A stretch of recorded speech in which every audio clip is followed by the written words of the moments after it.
Bueno, buenas tardes. Como siempre empezamos los actos y es una maravilla desde esta perspectiva ver cómo va llegando la gente por esta plaza y se va sentando a participar del acto. Bueno, este es un acto que ya es clásico en el festival, lo hemos hecho todos los años desde el año 2018, primera edición. Es una colaboración con el Centro de Astrofísica de Canarias, con el Observatorio del Roque de los Muchachos, que para nosotros es una colaboración, pues, como comprenderán ustedes, privilegiada, algo muy, muy especial, porque tenemos aquí en La Palma pues esta maravilla, ¿no? que solamente hay 3 tan importantes en el mundo y uno de ellos esté aquí, es realmente fascinante y por eso enviamos a escritores arriba. Sabemos que siempre vuelven muy contentos y que es una visita que, en fin, que los divulgadores científicos les cuentan cosas. Bueno, yo la hice también en su día y fue absolutamente impresionante, aun siendo de aquí y habiendo sido un niño que jugaba en la carretera por la que pasaban los camiones que iban fabricando ese observatorio. Siempre lo vi desde esa perspectiva, ¿no? Desde la perspectiva de un niño que ve pasar los camiones llenos, cargando unas plataformas enormes, ¿no? Para luego construir arriba los telescopios.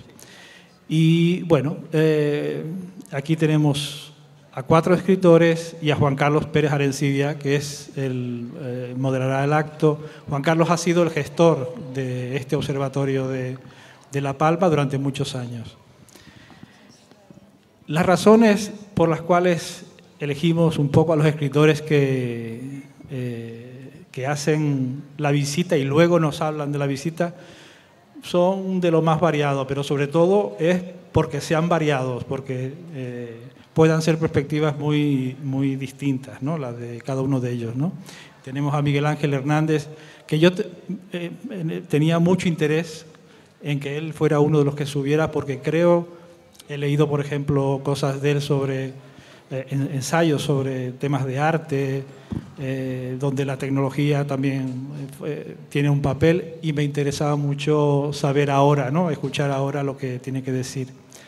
Javier Hernández Velázquez, que es un autor, un novelista canario, que él conoce mucho el astrofísico del Teide, pero nunca había estado en este de La Palma, ¿no? Y bueno, vamos a ver qué nos dice. Igual tenemos aquí un Villarriba, Villabajo, el Teide, el Roque de los Muchachos. Irene Gracia, novelista también, que viene desde el Escorial, donde vive. Y a Serina Cruz, poeta canaria. Como ven, en este caso no tenemos tanta diferencia de generaciones como en otros casos, pero bueno, espero que disfruten de este acto. Muchas gracias.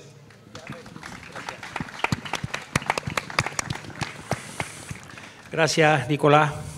En primer lugar, siempre agradecer a la organización del festival. En esta 7ª edición se repite la visita al observatorio, como he comentado, y se celebra esta mesa que ya es habitual,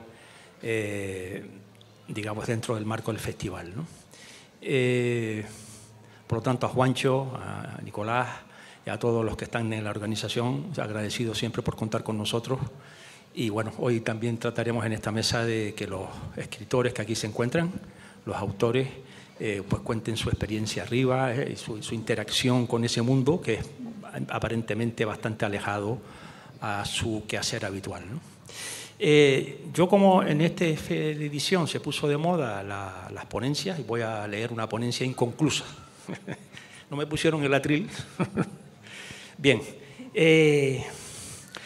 Para poner un poco en contexto, la relación entre el Instituto de Astrofísica de Canarias y los escritores se remonta a hace algunos años, cuando esta institución científica, conmemorando el 4º centenario de la muerte de Miguel de Cervantes, lideró en 2016 un proyecto transversal que combinaba literatura y astronomía, que se denominó en un lugar del universo. En el marco del mismo se invitó a algunos autores de las letras hispanas a descubrir el cielo de Canarias, visitar los observatorios astrofísicos de La Palma y Tenerife y a escribir, como resultado de esa experiencia, textos inspirados en el cosmos. Durante unos días, estos escritores convivieron con personal científico y técnico de los observatorios y accedieron a muchos de sus telescopios. El fruto de todo ello es un magnífico libro que recoge los textos de 19 autores que nos visitaron. A partir de ahí se ha extendido este vínculo a través del festival con la visita de los escritores al observatorio, que es la que han hecho hoy, y la celebración de esta mesa que voy a llamar de fusión nuclear, este proceso físico que, como saben, ocurre en el interior de las estrellas y que genera gran parte de la materia de las que estamos hechos. El contenido de las mesas correspondientes a las dos primeras ediciones del festival, del 2018 y 2019, también se recoge en el libro mencionado, En un lugar del universo. Aprovecho para comentar aquí a Nicolás que la paridad profesional de estas mesas se ha ido perdiendo con el tiempo en favor de los literatos, pasando del 50% inicial a un 100%, como vemos ahora. A un rotundo 100%, ¿no? Hago mención especial aquí a mi queridísima amiga Carmen del Puerto, que hoy nos acompaña aquí, periodista especializada en ciencias, escritora y responsable varios años de la Unidad de Comunicación y Cultura Científica del Instituto de Astrofísica de Canarias y principal artífice y motor de tan sugestivo proyecto. Está aquí entre el público y los acompañó hoy en la jornada de visita al observatorio. El artículo La literatura y las estrellas, que forma parte de ese libro, fue publicado en un dominical, un artículo dominical, en julio del 2018 en el diario El País por el recordado Mario Vargas Llosa. Lo escribió después de visitar el Observatorio del Roque y pasar una jornada entera con astrónomos compartiendo la noche de observación. Decía el artículo: aquí se respira un aire tan puro como el de Arequipa, la tierra en que nací. Y es muy hermoso contemplar allá abajo, a nuestros pies, una alfombra de nubes que se extiende como un mar en todas direcciones hasta el remoto horizonte. Hace una descripción muy singular de la figura del astrónomo. Dice en el artículo: son seres extraños que duermen de día y trabajan de noche y que, como los vampiros, operan en las sombras, y la luz que los guía no es de este mundo, sino la de allá arriba, muy arriba. Quiero decir, la que emiten o emitieron hace millones de años los astros que navegan o navegaron antes de desaparecer por el infinito universo. Vargas Llosa, rodeado de observadores y artilugios para estudiar el cosmos, se conmueve ante su grandeza y dice: si la belleza de esta isla, una de las más pequeñas de las Canarias, con sus bosques, playas, cerros y parques naturales, es grande durante el día, el verdadero milagro se produce al caer la oscuridad, cuando el cielo se va poblando de una miríada infinita de estrellas, constelaciones, planetas, luces que chisporrotean y se apagan y se prenden, como en el Aleph borgiano. Uno toma la tremenda conciencia de que allí, encima de su cabeza, tiene al infinito universo. Y prosigue más adelante: creo que en los 2 días apenas que pasé allí he aprendido más cosas que en todos los otros viajes que he hecho en mi vida. Por ejemplo, que nada se parece tanto a la literatura como a la astronomía, porque en ambas la imaginación es tan importante como el conocimiento y que sin aquella no progresaría en absoluto. En el libro que les comento de Érase el lugar del universo, en un lugar del universo, en el libro también se encuentra un texto de una breve pieza de teatro, Mare Tranquilitates, de Antonio Tavares, inspirada en la estancia del astronauta Neil Armstrong, que visitó el Observatorio del Roque de los Muchachos en el año 2011. La obra es una conversación de 2 personajes que transcurren en la residencia del observatorio, el propio Neil y la recepcionista. Comento esto porque ayer hubo comentarios de las publicaciones de las obras de teatro y este libro recoge esa breve pieza de Antonio Tavares. El observatorio que han visitado hoy tiene mucho de épica. Todo está escrito en un libro autobiográfico, Soñando estrellas es el título, que lo escribió el profesor Francisco Sánchez, fundador y director hasta su jubilación del instituto, y también, digamos, generador de la astrofísica moderna en Canarias, y me atrevería a decir que en España.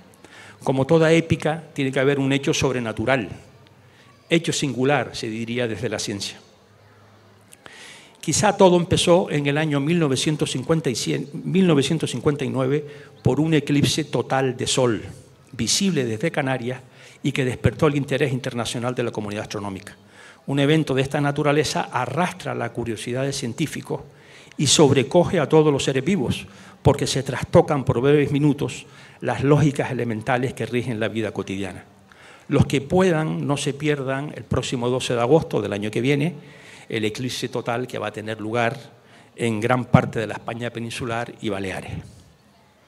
Hay que saber que a mediados del siglo pasado los avances científicos y tecnológicos habían dado lugar a potentes y precisos instrumentos científicos que aumentaron fuertemente nuestras capacidades de observar tanto el macro como el microcosmos. Los nuevos telescopios requerían estar emplazados en lugares muy especiales, con atmósferas despejadas, transparentes y poco turbulentas. Por ello, los países más avanzados se expusieron a buscar por el mundo estos escasos sitios así de exclusivos.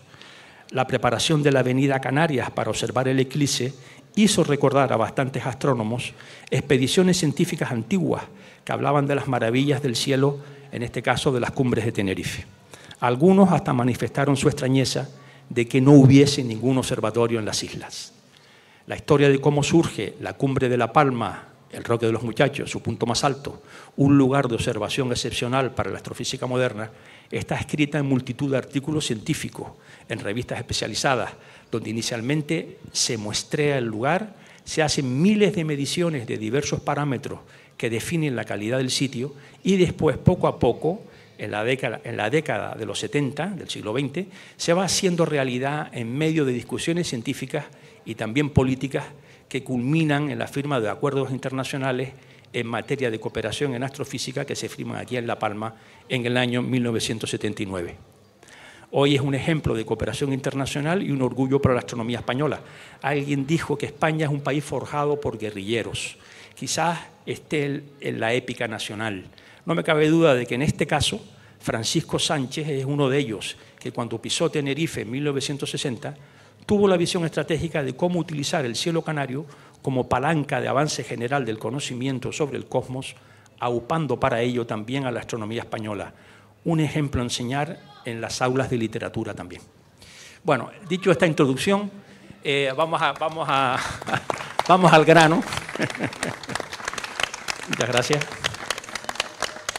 Y vamos bueno, con este elenco de escritores y escritoras que tenemos aquí hoy, pues yo siempre en las mesas que he moderado, siempre la primera pregunta que les hago, después de este día arduo que tienen, así les he dado también 10 minutos más para descansar, es que de alguna manera pues cada uno de ellos pues pueda explicarnos un poco las sensaciones, en fin, las experiencias que hoy vivieron, algunos visitando por primera vez, seguramente la mayoría, el observatorio, y cómo, en fin, qué experiencia, aunque un poco abuela pluma, no han tenido ni tiempo de descansar, porque además creo que encontraron la carretera en bastante, en fin, con obras y tal, y se han retrasado bastante. O sea que, si quieres, empezamos por Miguel Ángel, si quieres, por empezar de derecha a izquierda, y ya vamos hablando todos sobre este tema, ¿no?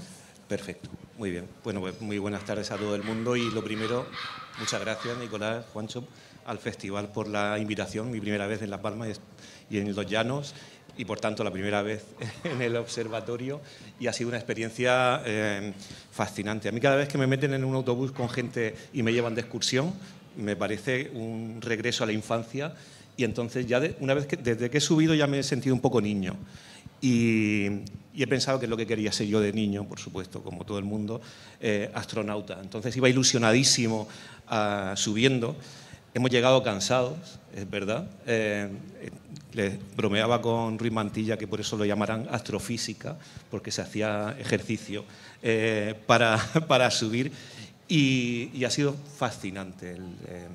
Si existiese el teletransporte, habría sido todavía más fascinante.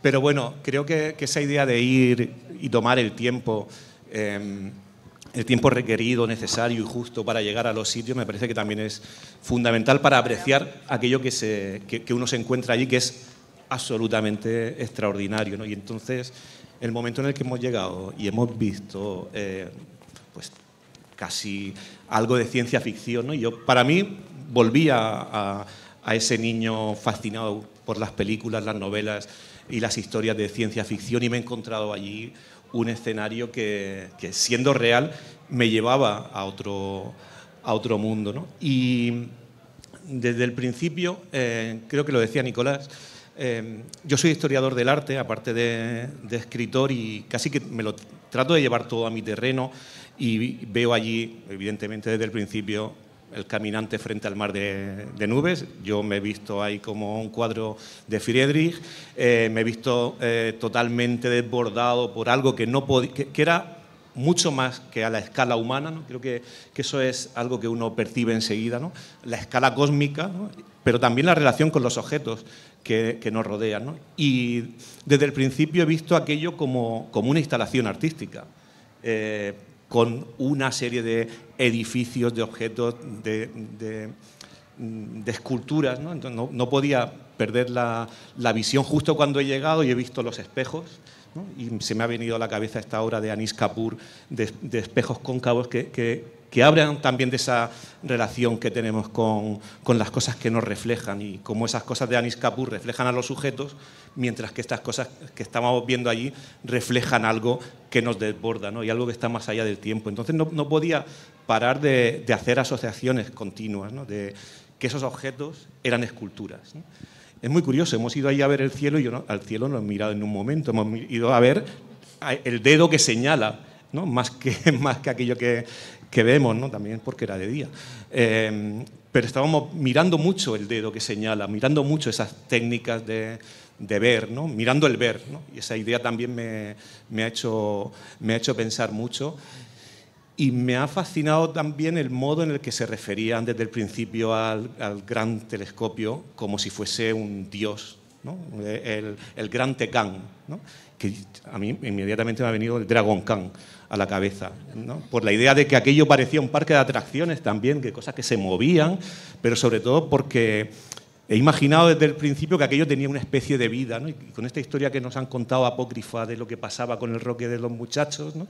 Pues yo me he imaginado ese telescopio abriéndose y tirando, comiendo gente, ¿no? Como si fuese algo, como si fuese realmente un sujeto o un dios, ¿no? Y creo que esa dimensión mitológica y mítica enlaza también muy bien con la relación que a veces mantenemos con las estrellas y que mantenemos con algo que nos desborda, ¿no? Y creo que si tuviera que resumir en una palabra toda la sensación es esa, la de desbordante, ¿no? Algo que desborda la razón, que desborda lo humano, y que a mí pues me ha traído a esa sensación romántica de lo sublime, ¿no? De algo que antes lo hablábamos. A lo mejor es demasiado pronto venir y ponernos a hablar, porque yo sé que esta noche voy a soñar con esto y mañana lo tendría más elaborado y podría decir alguna tontería más. Pero bueno, ha sido fascinante y creo que se me va a quedar en la retina para mucho, mucho tiempo. No el cielo, sino el dedo que señala y el ojo que mira, ¿no? Gracias, sí, muy bien.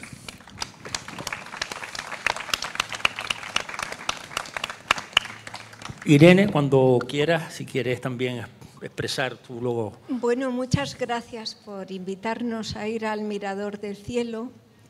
Debo reconocer que yo me he sentido tan deslumbrada como un poco desilusionada, porque nos habéis enseñado la lámpara maravillosa, pero yo me creía que nos ibais a enseñar el cosmos.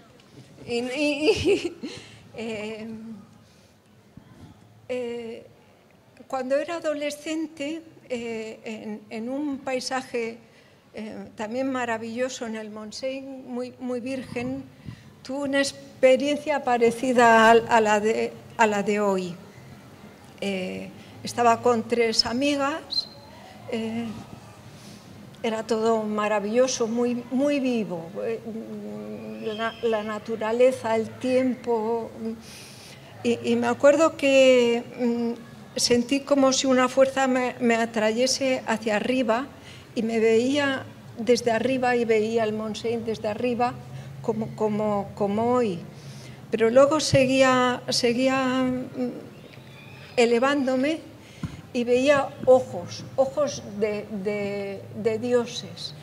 Eran ojos que me miraban así y tenía los párpados caídos, me seguían con la mirada y me miraban con indiferencia e interés a la vez. Y luego se ponían en blanco. Y era maravilloso y a la vez frustrante porque iba subiendo y ver esos ojos colosales, tamaño de la Tierra o de planetas. Eran ojos de dioses, pero eran como de tamaño de los planetas. Y yo me esperaba que nos ibais a enseñar el cosmos y sus misterios. Bueno. Sí. Sí. Sí, bueno, digamos que el primer encuentro con el observatorio normalmente se hace de día, para que veas cómo se observa. Después está la noche, que es realmente el momento de la observación, ¿no? Cuando comenté antes esta experiencia que tuvimos con escritores, sí, venía un escritor, una escritora, y sí pasábamos ya una jornada completa, no solo viendo lo que vieron ustedes hoy, sino además asistiendo a una observación. O sea que ya lo apuntaremos para que en Nicolás organice algo para algún año, ¿no? Muy bien, Irene. Bien.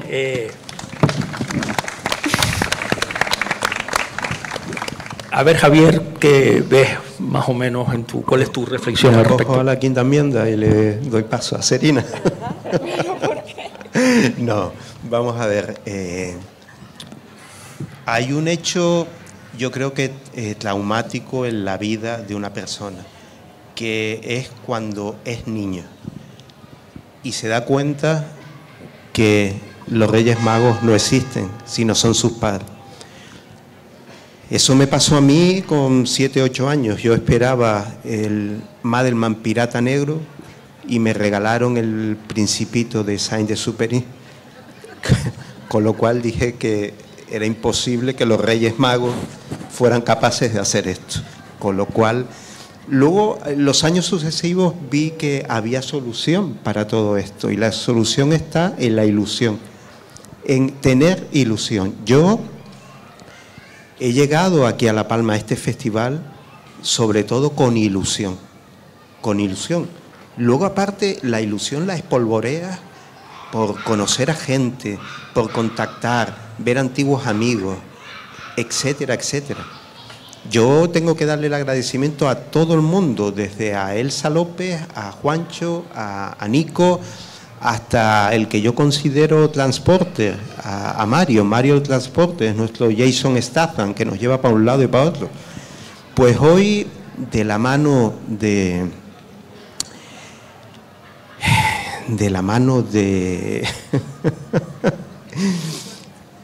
mar, de la mano del mar hemos pasado prácticamente de Tazacorte, el océano, a la cumbre. Para un canario, y para mí, que soy canario, a mí me define el océano. Era lo que decía Domingo Pérez Minic, que es el puerto el que lo define. Entendiendo el puerto como entrada y salida de viajeros, pero no de viajeros con cuanta persona, sino a ideas. Y efectivamente hemos pasado del océano a la cumbre. Y al llegar allí, lógicamente todo cambia.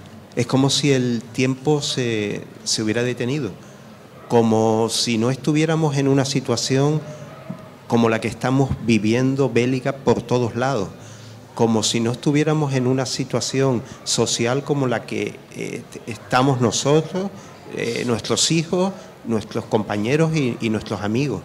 Todo se detiene. Y claro, luego cuando también llegué allí, y efectivamente estuve dentro mirando, yo enseguida pensé la gran variedad, imaginándome el cosmos que tiene la vida de dar soluciones. Lo primero que me vino fue la figura del gato de Rödinger. Ese gato encerrado, está vivo, está muerto, da respuestas a la física y a la mecánica cuántica. La caja abierta o cerrada, el gato puede estar vivo o muerto en diferentes dimensiones. Y esa es la sensación, primero, de paz que tuve al llegar arriba. Y esa es la sensación que tuve. Vuelvo a decir, el tiempo se detiene. Y yo creo que la vida muchas veces son instantes. Y disfrutar de un elemento y un punto de anclaje como ese, hablando de nuevo del gato, todo existe o no existe acorde al observador. Si no hay observador, no existe absolutamente nada. Y yo desde arriba puedo observar con perspectiva todo lo que veo abajo y todo lo que veo arriba, desde las dos. Y lo que yo puedo sentir puede ser muy diferente a lo que siente Irene, a lo que siente Serina o a mis compañeros. Pero es que si no existo yo como observador, es que no existe nada. Así que yo de nuevo acabo como las películas de Leone, con el círculo en el comienzo. Estoy muy, muy agradecido porque yo intento buscar los elementos de ilusión, pero este festival, aparte de muchas otras cosas, tiene esa impronta y por eso les estoy agradecido. Muy bien, gracias.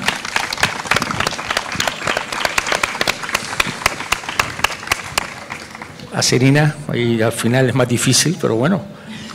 Bueno, no sé si es más difícil o más fácil, pero bueno, sea como sea, estoy encantada de estar aquí, muy feliz de haber sido invitada a La Palma, la Isla Bonita. Yo la verdad que tengo un trocito de mi corazón aquí porque mi nombre, Acerina, es beneorita, de los antiguos canarios de aquí de La Palma, entonces siento como que esta isla en parte es un poco como mi casa, ¿no? Yo sí había tenido ocasión de subir al Roque de los Muchachos en algún otro momento. Tengo alguna anécdota graciosa, incluso ahí arriba con una bolsa de monchitos que hizo ¡puf! ¿Vale? Y nada, pero la verdad que ir hoy fue toda una novedad. Tengo que decir que además es el acto poético, y no solamente poético, sino que fue, como decía Miguel Ángel, también una especie de excursión más original en el que he participado, tengo que decirlo, es así, súper original. Y bueno, es la primera vez que pude estar en el observatorio y por lo tanto la experiencia también es nueva, ¿no? Y además bien acompañada y compartiendo impresiones, ¿no? Ahí en directo, ¿no?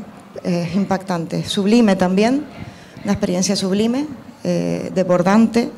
También sentí ese detener del tiempo, ese detenimiento, ¿no? Ese estar fuera de lo que sucede, fuera del tiempo, ¿no? Y eso es un descanso, en cierta medida es un descanso a veces. Y aparte de ese descanso, también he estado recordando un libro, escribió un científico que se llama Carl Sagan, ¿no? Muy famoso, un bestseller, ¿no?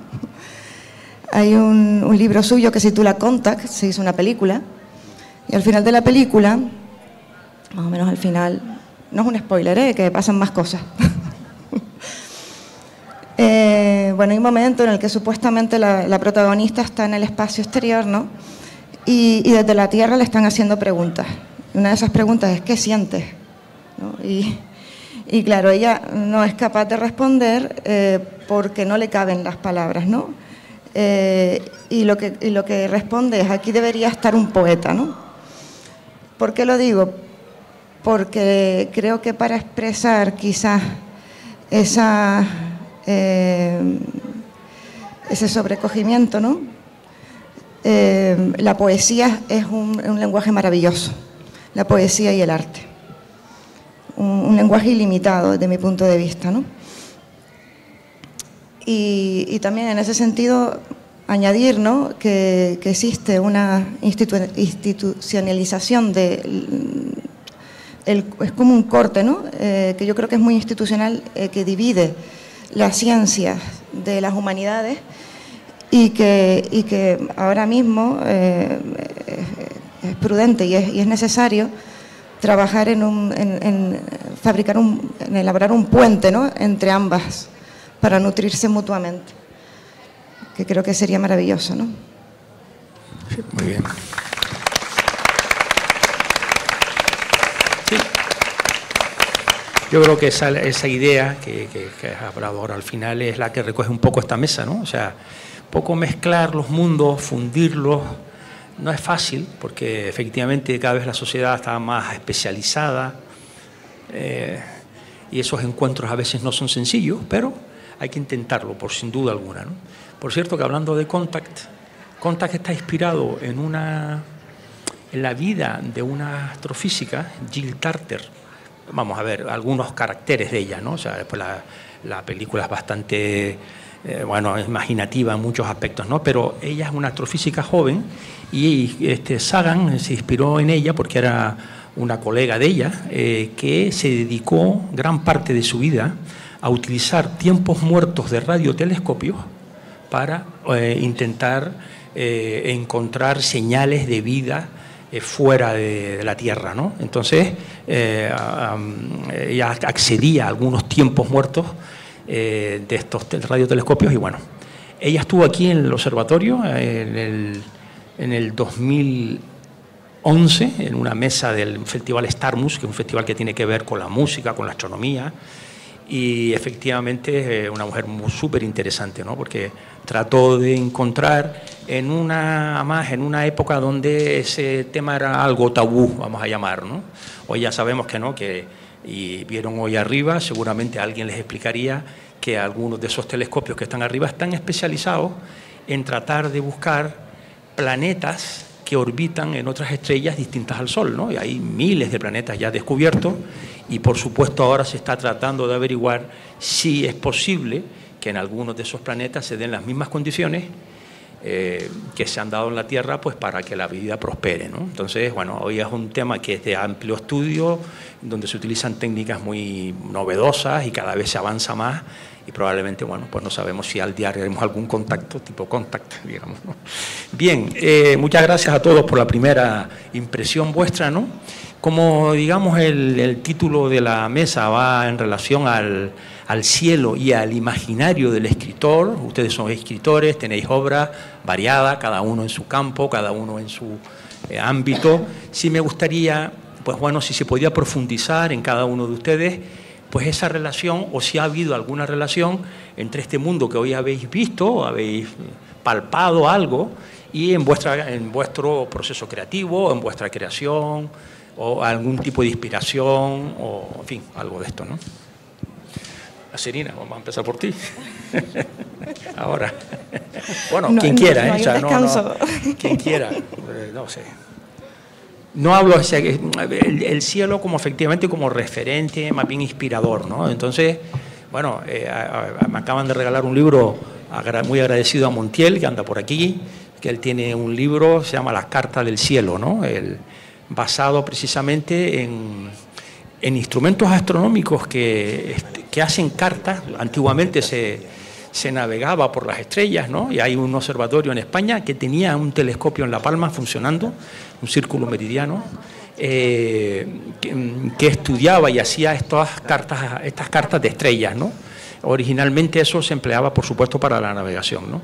Bueno, quiero decir, a él le inspiró probablemente esa relación con ese mundo de la astronomía para hacer un libro de poesía sobre las cartas del cielo. En fin, que cada uno que, digamos, pues... ¿Empiezo yo otra vez? Sí, por supuesto, sí, de acuerdo. Si no nos perdemos. Sí, muy bien. Como el eterno retorno. Muy bien. De lo mismo. Pues es muy curioso que yo como lector soy un lector de ciencia ficción, toda película donde hay estrellas, astronautas o extraterrestres, la veo. Tengo un trauma, no sé cuál es, desde la infancia, y todas las semanas sueño al menos 2 veces. Si hay algún psicoanalista en la sala, agradecería ayuda, con invasión extraterrestres. No lo sé, estoy como obsesionado constantemente. Contact la he visto para adelante, para atrás, una y otra vez, he leído la novela, la idea de la búsqueda de alguna inteligencia. Bueno, me fascina todo ese mundo, pero lo que escribo es muy terreno. Lo que escribo no mira al cielo, casi. Pensando un poco, creo que los personajes de mis novelas no han mirado hacia arriba nunca, pero sí han mirado constantemente hacia atrás, ¿no? hacia el pasado, ¿no? Y me ha resultado curioso que muchas de las explicaciones de Carmen y muchas de las explicaciones que nos han dado allí, hasta las explicaciones que nos daba la HAL 9000 que tienen, Gara, esta especie de inteligencia que se mueve así, hay que insistirle para que se mueva y nos cuente cosas, ¿no? Nos hablaba del espacio, pero nos hablaba sobre todo del tiempo. Y me he quedado con una frase con lo que ha cerrado Gara su intervención, que era, y seguiremos aquí en el futuro yendo más lejos en el espacio y más atrás en el tiempo. He dicho, coño, esto es de lo que yo escribo, del tiempo, ¿no? de mirar hacia atrás, ¿no? De aquellas cosas que tratamos de ver y que tratamos de recordar. Entonces, en cierto modo, creo que la labor de quien escribe sobre la memoria se parece también un poco a la labor de quien mira a las estrellas, ¿no? Hay un historiador del arte que a mí me gusta mucho, Josh Kubler, que tiene un libro que se llama La configuración del tiempo, donde él dice que la tarea o la labor del historiador se parece mucho a la del astrólogo, a la del astrónomo. Porque el astrónomo lee en las estrellas igual que el historiador lee en el tiempo, ¿no? Cosas que ya no están ahí como estaban, ¿no? Y que tiene que interpretar, ¿no? Que de alguna manera la labor de leer el pasado o de leer las estrellas se parece en el sentido en el que aquello que brilla ya no está ahí y que la única manera que tenemos de dar cuenta de aquello que ya no está es a través del presente, ¿no? De algún modo, el historiador como el astrólogo lo que hace es traer al presente aquello que está muy, muy atrás en el tiempo, ¿no? Leer el pasado, ¿no? Y yo casi todo de lo que escribo es, cuando voy sin gorra y soy historiador del arte, escribo sobre el tiempo en el arte y sobre la memoria, sobre Walter Benjamin, y cuando voy con gorra y vengo de escritor, escribo también sobre el pasado, pero sobre el pasado que yo puedo recordar o que mis personajes recuerdan, ¿no? Y creo que de ese modo sí que encuentro la conexión con, al menos lo que nos han contado hoy, con la manera de ver algo que ya no está ahí y que nos sirve para entender nuestro presente y también para formar el futuro. Ver las cosas como si fuesen una constelación, ¿no? Como decía el filósofo Walter Benjamin, ¿no? que miramos también al pasado y leemos el pasado como una constelación, con cosas que han sucedido en momentos diferentes, pero que leemos para entender nuestro presente, ¿no? Benjamin estaba también obsesionado con un intelectual que se volvió astrónomo en aquel momento, Blanqui, ¿no? En la cárcel escribió La eternidad a través de los astros, ¿no? Obsesionado con la idea de que el tiempo era infinito y por tanto se iba a repetir constantemente, y para él estar en la cárcel era como un modelo de entender el tiempo como una prisión. Y es muy curioso leer ese libro que él escribió en prisión, como la idea de que las cosas se repiten constantemente, el eterno retorno, el cielo, decía él, como prisión, ¿no? Y Benjamin, cuando lee ese libro, dice, vale, pero hay algún momento en el que algo se rompe, algo irrumpe y por tanto puede redimirse, ¿no? El tiempo, ¿no? Y no sé por qué he llegado a esto, pero es que como no puedo hablar sin mencionar a Benjamin, pues ya lo he soltado y así ya ha quedado esto como con Benjamin presente. Más o menos esto es lo que yo llevaría a lo que escribo, ¿no? Sin duda el tiempo es una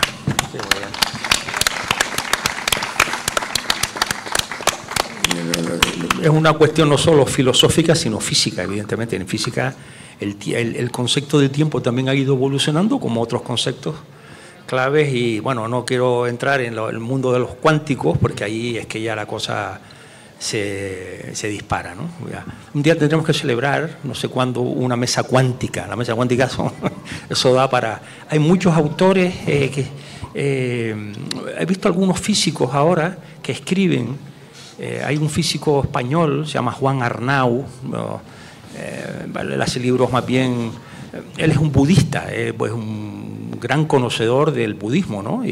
Pero es astrofísico. Y entonces el hombre tiene un libro que a mí me impresionó mucho, se llama Materia que respira luz, donde habla de la física cuántica. Él habla del desarrollo de la física cuántica, que fue muy curiosa, cómo se desarrolla, los científicos que estuvieron involucrados, pero también le da ese sesgo que tiene de conocimiento budista, y es muy interesante todo el asunto de la percepción, del observador, etcétera, que tiene una profundidad que en física cuántica se trabaja desde el punto de vista de la ciencia natural y desde la filosofía, pues desde otro punto de vista, y por supuesto de la escritura, ya no quiero ni contar, ¿no?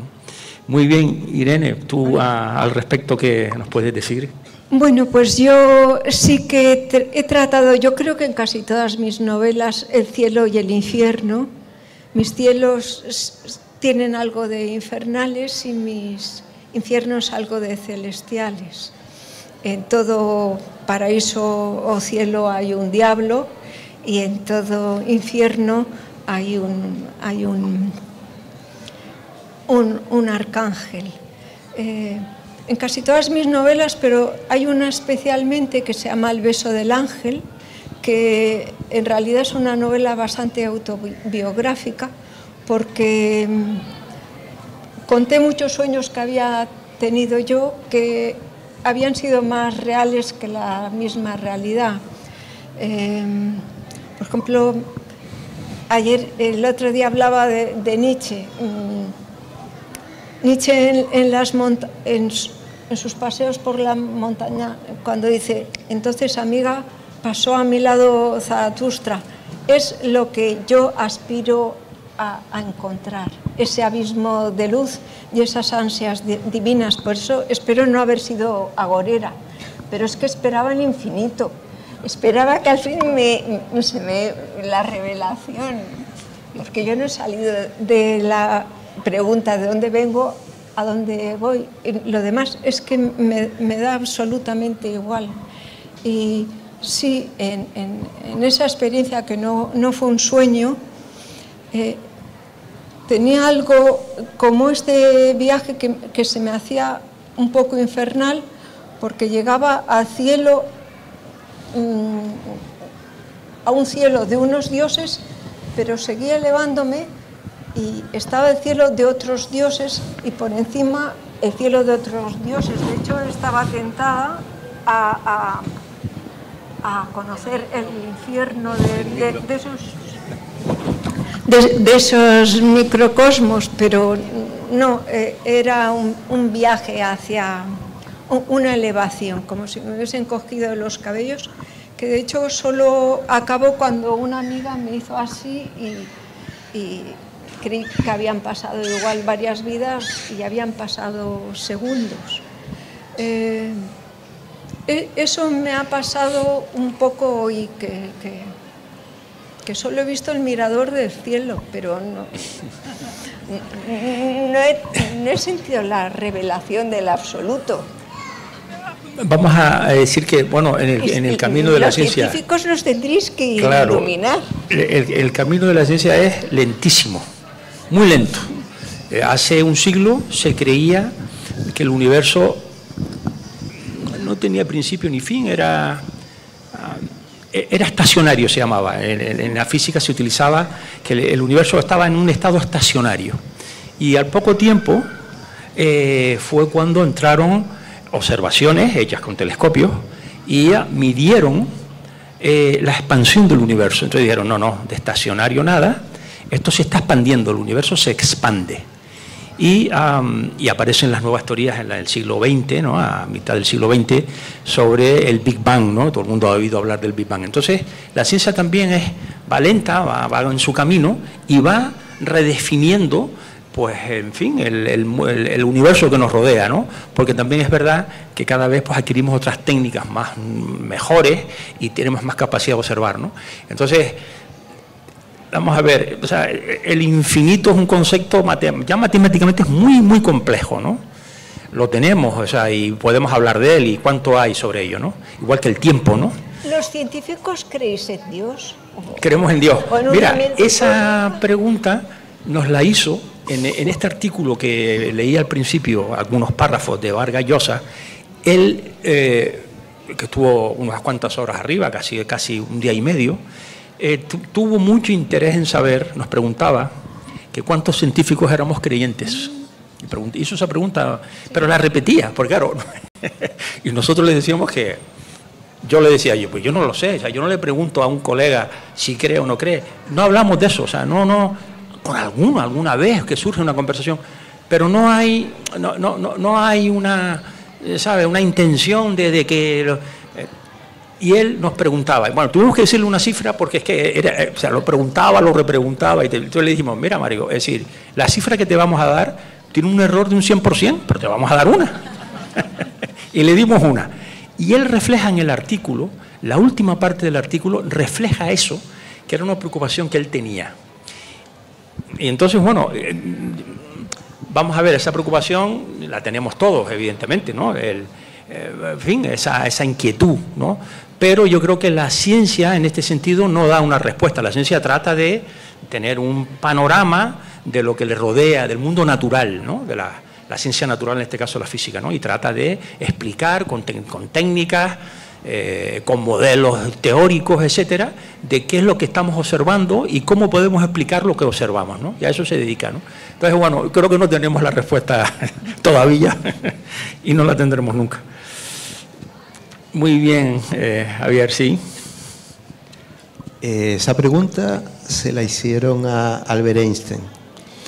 Y la respuesta de Einstein es, si piensas en Dios como una persona con bata blanca y barba, no creo en Dios. No, en una gran mente. ¿Todo recuerda? En lo que sí creía era básicamente la conciencia.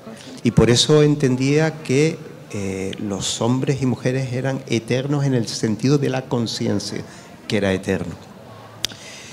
Y bueno, mi primer contacto con vamos a llamar el mundo de la ciencia ficción fue, bueno, un poco semidramático, ¿no?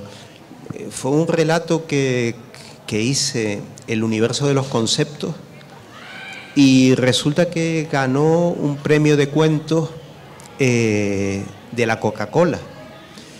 Yo estuve contento, aunque yo les reconozco que cuando era joven me gustaba más la Pepsi-Cola, quizás porque era más dulce, ¿no? Digamos que mi alegría duró 3 días, no, 5 días fue, porque ese miércoles siguiente el Real Madrid perdió la final de la Copa de Europa en Francia contra el Liverpool. Pero lo que es la vida, volvemos otra vez a los círculos. Mi hija nace, mi hija se presenta al mismo premio, mi hija lo gana y 4 días después el Madrid juega la final con el Liverpool. Esta vez el resultado no fue el mismo. Para mí, yo que me he educado culturalmente en todo lo que se hizo en Canarias en el siglo XX y sobre todo de la mano de la gente de Gaceta, de arte y de los fetasianos, yo recuerdo que esa generación de supervivientes del tiempo y la memoria, que se denominaron fetasianos, Isaac de Vega, Arozarena, Antonio Bermejo, que hizo una novela que, hablando el otro día con Juancho, me dijo que esa novela nunca existió. La lluvia no dice nada, que ganó el Benito Pérez Armas, pero desapareció, nunca se vio y nunca se publicó. Ellos, cuando se refugiaban en una zona que no sé si conocen ustedes, que es Anaga. Anaga es la zona más salvaje y que se ha conservado mejor de la isla. La zona de Taganana, la zona de Tachero. y ellos se refugiaban y se ponían a hablar precisamente lo que estabas hablando tú, Irene, de el barrio de Duji, de Santa Cruz, Tenerife, Canarias, España, Europa, tal. Llegaba un momento, llegaban al universo, y cuando se querían seguir más allá, decían Dios. Entonces Arozarena le preguntó a Isaac de Vega, ¿y más allá de Dios qué hay? Y dijo Fetasa. Y quedó marcado como la novela, aunque fue Arozarena el que acuñó el término, como la novela clave de Isaac de Vega y como el nombre de un grupo. Un grupo que yo me siento muy unido a todos ellos. La relación con ellos, y volviendo otra vez al tema del océano y de las alturas y del universo, en una de las últimas novelas que estoy haciendo va sobre poemarios perdidos de Pedro García Cabrera, Dársena, con despertadores. Recuerdan, ¿no?, la frase que era un cántico asturiano que él recogió en uno de sus poemarios. A la mar voy a por naranjas, cosa que la mar no tiene, la esperanza me mantiene. Y sin embargo, el título que le puse a la novela fue un fragmento de Domingo López Torres, Los cielos habitados, porque tanto la labor de Pedro García Cabrera como la labor y la ideología de Domingo López Torres eran capaces de unirse desde el mar hasta lo más alto que significaba el universo, en esos cielos habitados. Con lo cual, hasta Domingo López Torres pensaba que esa conciencia de Dios existía. Ese es mi contacto, que sigo manteniéndolo, y que ellos mismos me llevan hasta arriba, hasta Fetasa.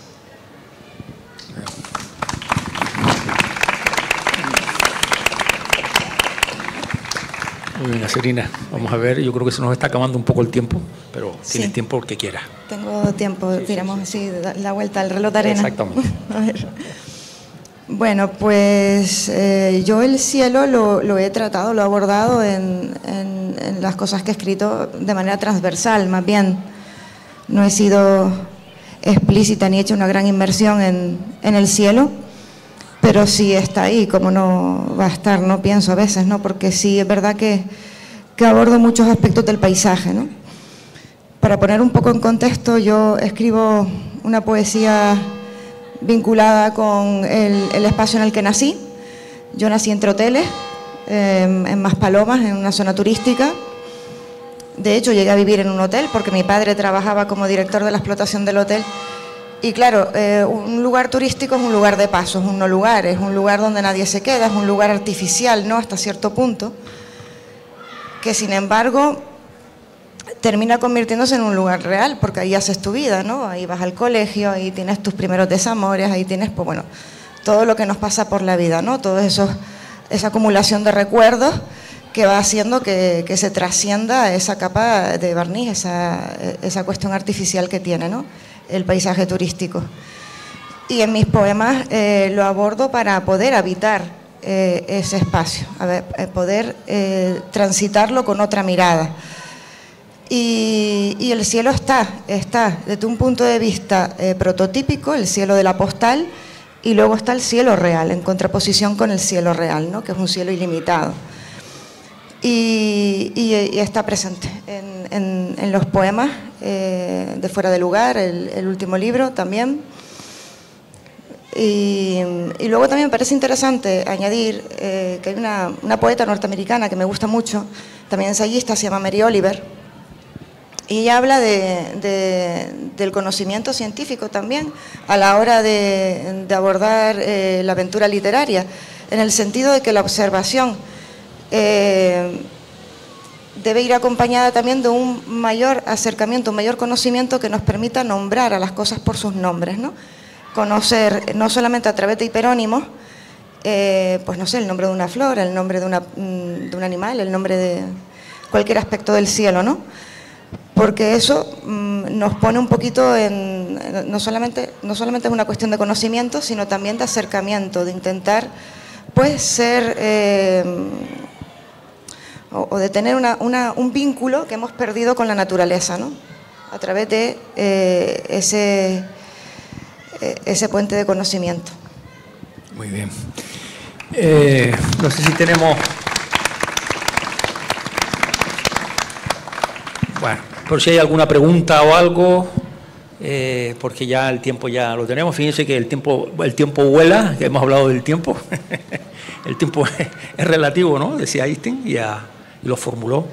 Si hay alguien que quiera hacer alguna pregunta o algo, algún comentario, pues nada. Sí. Es una pregunta para ti. ¿Para mí?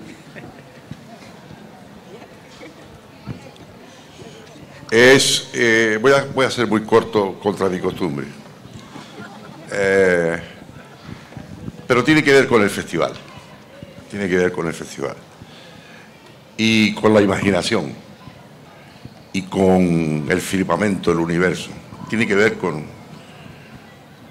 un imposible que tenemos que tratar para el futuro inmediato.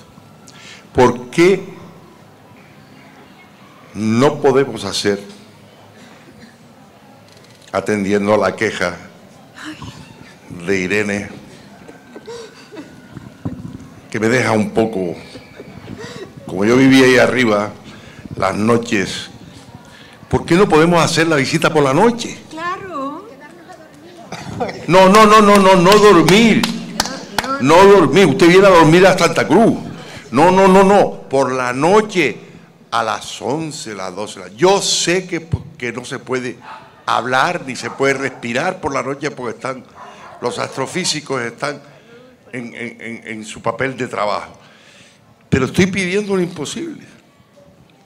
Estoy pidiendo un imposible. Que podamos hacer la visita por la noche para que vean la grandeza de lo que es el astrofísico del rock en los muchachos. Mi experiencia es única y la experiencia de los escritores que vengan aquí y que tomen conciencia, puesto que los canarios parece que no tomamos conciencia del tesoro que hay ahí arriba y de lo que significa que en La Palma esté el astrofísico. Hay que hacer apóstoles. Y los escritores somos muy habladores, algunos más que otros, por supuesto.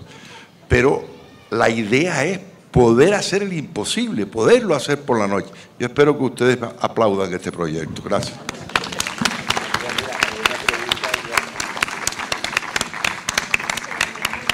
A ver, sí. Sí, exactamente. Como dice Serena, a lo mejor se alinean los planetas y se puede hacer, ¿no? O sea que hay que recoger el guante y hay que explorar esa posibilidad, sí. ¿Alguien había por ahí? No. Sí.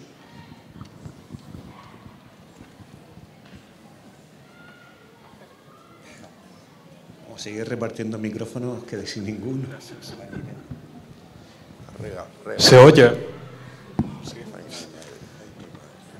Es una pregunta que tengo yo acerca de más o menos en la inspiración de los escritores. ¿Ustedes más o menos cogéis de inspiración el pasado? O sea, más o menos cuando queréis expresar vuestras ideas, ¿veis algunos escritores o épocas clásicas para inspiraros? Y también creéis que la filosofía es muy importante a la hora de ser escritor.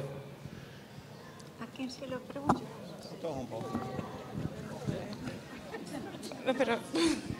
Sin presiones. Lo digo yo. Ya que he sido la morena.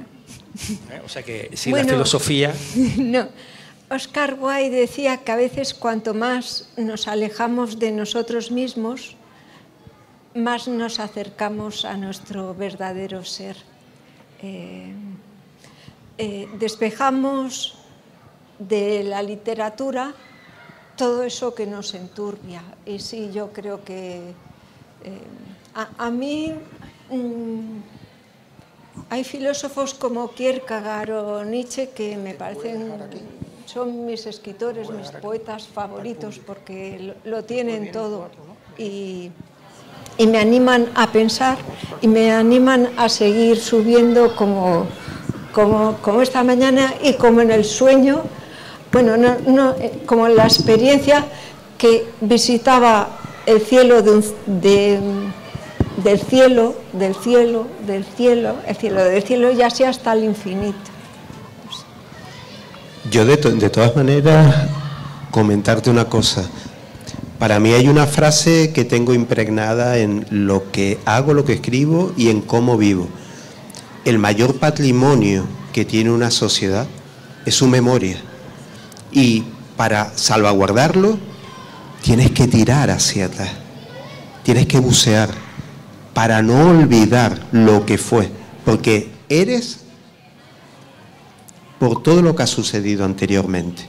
Y en ese camino está todo lo que tú has dicho. Lógicamente la filosofía, la historia, pero sobre todo está ese patrimonio.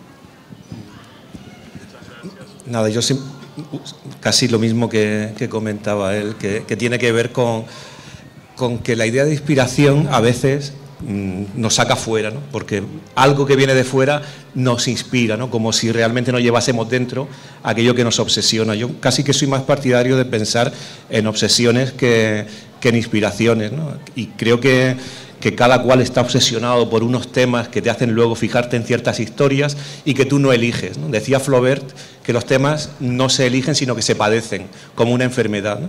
Y creo que nosotros, quien escribe está enfermo de ciertas cosas, con ciertas obsesiones, y va viendo curas en las cosas que tiene a su alrededor, cosas que lo acercan o que lo hacen ver esas obsesiones, pero no están fuera.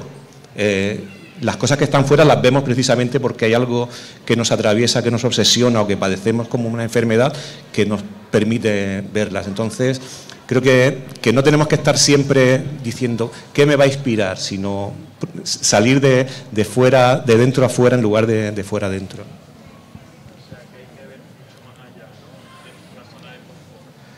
Sí, de la zona de alcanfor también. Hay que primero mirar hacia afuera y mirar hacia adentro. Hay que al final negociar con uno mismo, ¿no? Pero saber que hay cosas que te obsesionan y reconocerlo, y cosas que padeces, ¿no? Y decir, estás enfermo de algo, estás enfermo de memoria. Y dice Elsa que hay que leer también. Ah, bueno, y leer eso también. Muy bien, muchas gracias a todos los escritores intervinientes, gracias por la atención y hasta la próxima edición del festival.